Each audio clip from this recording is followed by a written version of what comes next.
ఏది అయినా ట్రై చెయ్యి ఆచి చికెన్ మసాలా. మధ్యప్రాచ్యంలో 11వ రోజు భీకర యుద్ధం జరుగుతోంది. 1900 మందికి పైగా ఇరాన్ సైనికులు చనిపోయినట్లు ఇజ్రాయెల్ ప్రకటించింది. 6 విమానాశ్రయాలపై దాడి చేసినట్లు పేర్కొంది. ఇజ్రాయెల్, అమెరికా స్థావరాలే లక్ష్యంగా ఇరాన్ 33వ విడత డ్రోన్లు, క్షిపణుల వర్షం కురిపించింది. అమెరికాకు చెందిన 2 అత్యాధునిక MQ-9 రీపర్ డ్రోన్లను ధ్వంసం చేసిన వీడియోను ఇరాన్ పంచుకుంది. అటు తుర్కియోలోకి ప్రవేశించిన ఇరాన్ బాలిస్టిక్ మిసైల్ను నాటో కూల్చివేసింది.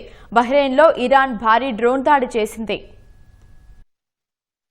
ఇరాన్పై దాడుల్ని ఇజ్రాయెల్ మరింత తీవ్రం చేసింది. ఇప్పటి వరకు 1900 మందికి పైగా ఇరాన్ సైనికులు, కమాండర్లు మరణించారని ప్రకటించింది.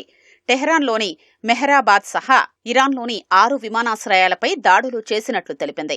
ఖుద్స్ ఫోర్స్ కు ఆయుధాలు, నిధుల్ని తరలించే 16 కార్గో విమానాలు, ఇతర యుద్ధ విమానాల్ని ధ్వంసం చేయడంతో సహా పర్షియన్ గల్ఫ్లో ఇరాన్ నౌకను ముంచేసినట్లు ఇజ్రాయెల్ ప్రకటించింది. లెబనాన్లో 700కు పైగా హెజ్బుల్లా లక్ష్యాలపై ఐడీఎఫ్ దాడులు చేసింది. బీరూట్లో 50కి పైగా లక్ష్యాల్ని ఉగ్రమౌలిక సదుపాయాలుగా ఉన్న 35 అపార్ట్మెంట్లను కూల్చేసినట్లు తెలిపింది. ఇజ్రాయెల్ వైమానిక దాడుల్లో రష్యన్ సాంస్కృతిక కేంద్రం ధ్వంసమైంది. దక్షిణ లెబనాన్, బీరూట్ పరిసర ప్రాంతాల ప్రజలు ఖాళీ చేసి వెళ్లాలని ఐడీఎఫ్ సూచించింది. దక్షిణ లెబనాన్లో హెజ్బుల్లా మిలిటెంట్ సెల్పై దాడి చేసిన వీడియోను ఇజ్రాయెల్ పోస్ట్ చేసింది.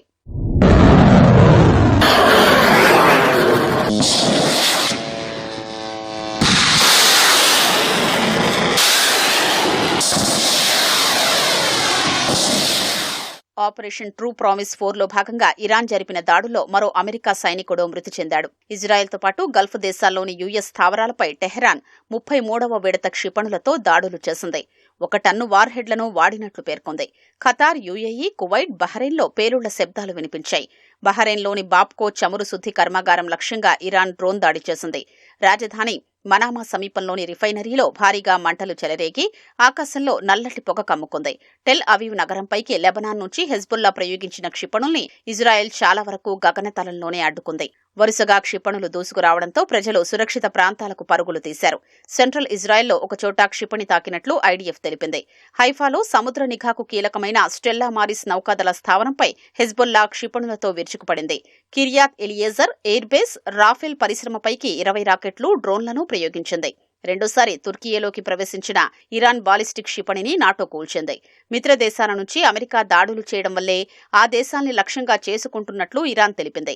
తమ గగనతలంలోకొచ్చిన 2 శక్తివంతమైన MQ-9 రీపర్ డ్రోన్లను కూల్చినట్లు ఇరాన్ రెవల్యూషనరీ గార్డ్స్ ప్రకటించింది. హెర్ముజ్ జలసంధి సురక్షితం కాదని మరోసారి హెచ్చరించింది.